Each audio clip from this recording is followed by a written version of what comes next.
Bonjour mesdames, messieurs et chers enfants. Aujourd'hui je vais vous parler du petit tambour à membrane féminin du Gabon.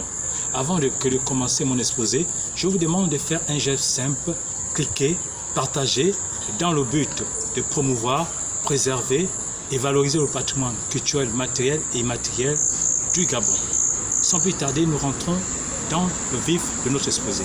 Notre exposé compte 5 points. 1. Identification. 2. Matériaux et fabrication. 3. Jeux et sonorité. 4. Rôle culturel et symbolique. 5. Message de l'exposé. L'identification. Nous allons commencer par le nom local. Nous disons que le Gabon compte plus d'une soixantaine de langues. Donc, le nom de ce tambour varie d'une langue à une autre. Par exemple, chez les Mienais, on le nomme Gomanyango. Chez les Tsogon, on l'appelle Biri. Chez les Fang, Goma. Chez les Bono, Ileke. Ensuite, nous passons à la catégorie. C'est un instrument de percussion de membrane, c'est-à-dire le tambour, ayant pour caractéristique que c'est le fait que c'est un tambour à une membrane. Pour ce que du sexe est symbolique, c'est un tambour de sexe féminin, complémentaire au tambour masculin. Ensuite, nous allons passer au deuxième point, le matériau et fabrication. Le matériau comporte 5 éléments. Premier élément, nous avons ce que l'on nomme le corps ou le fût.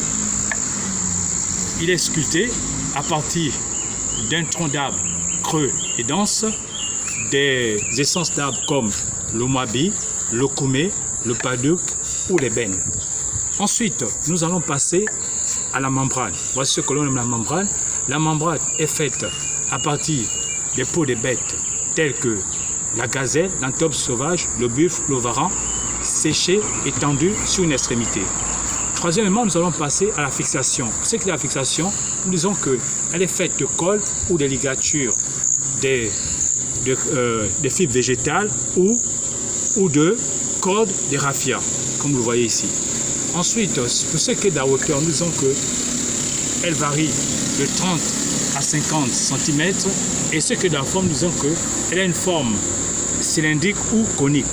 Nous allons passer maintenant au 3 qui s'intitule Jeux et sonorité. Nous disons que ce tambour féminin a pour mot de jeu le fait que les femmes mettent ce tambour aux aisselles. Elles peuvent battre ce tambour à l'aide des mains ou avec des baguettes de liane. Pour ceux qui ont du son, nous disons que le son est aigu, sec et rythmé. Ensuite, pour ce qui est du rôle, le rôle musical, nous disons que c'est un tambour qui dialogue entre le tambour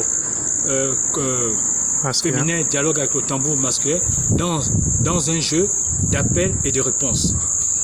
Ensuite, nous allons passer au point 4. Donc, le point 4 est le rôle culturel et symbolique. Pour ce qui est du rôle culturel et symbolique, nous allons commencer par la représentation. On dit que ce tambour représente la voix féminine, la fécondité, la douceur et la communication avec les esprits.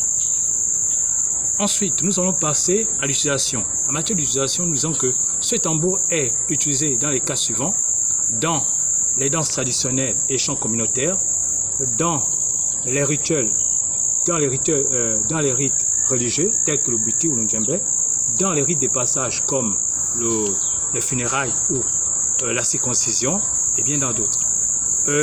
Avant de terminer, nous disons que le tambour féminin parle au cœur, comparativement avec le tambour masculin, lui qui parle à la terre. Ensuite, pour ce qui est du message de l'exposé, nous disons que le petit tambour à membrane féminin n'est pas un simple instrument de musique, c'est un symbole vivant, de respect de la nature et de rôle sacré de la femme dans les sociétés traditionnelles gabonaises. Nous vous remercions pour avoir suivi cet exposé. Nous reviendrons une prochaine fois pour un nouvel exposé sur un autre objet musical. Nous vous remercions et vous disons à la prochaine. Merci.